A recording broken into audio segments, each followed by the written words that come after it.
Notre analyste Diane Lamarque, que je retrouve tout de suite. Diane, les personnes asymptomatiques sont-elles ou non transmetteurs du virus? Il y a parfois des propos qui provoquent de la confusion plutôt que d'éclaircir les choses. C'est un peu le cas de ce premier avis hier de l'Organisation mondiale de la santé qui a été aujourd'hui un peu modifié, là.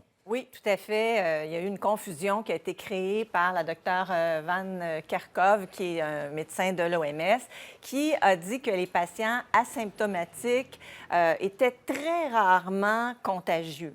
Or, on le sait, si on a toutes nos mesures de distanciation sociale, de lavage des mains, de couvre-masque, de couvre-visage, c'est vraiment pour éviter la contamination lorsque les gens n'ont pas de symptômes.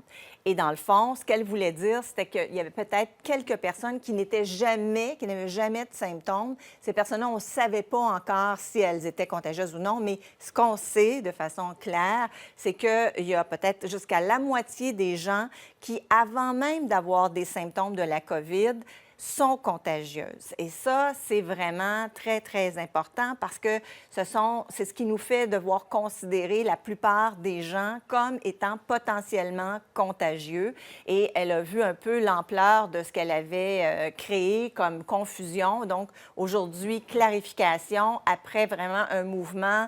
Harvard, il y a plusieurs écoles, plusieurs spécialistes à travers le monde qui lui ont demandé de corriger son message. Donc, en conclusion, même avant d'avoir des symptômes, beaucoup de gens sont contagieux et peuvent transmettre la COVID. Bien, justement, est-ce que ce ne sont pas des employés asymptomatiques qui, chez nous, ont contribué à transmettre le virus dans les CHSLD? Oui, peut-être des voyageurs qui ont rendu visite dans les CHSLD, mais beaucoup des employés, effectivement, qui, sans le savoir qu'ils étaient porteurs, développaient les symptômes 2 ou 3 jours plus tard, mais pendant ces 2-3 jours-là, contaminaient et propageaient, malgré eux, l'infection aux patients dans les CHSLD ou les résidences privées pour aînés.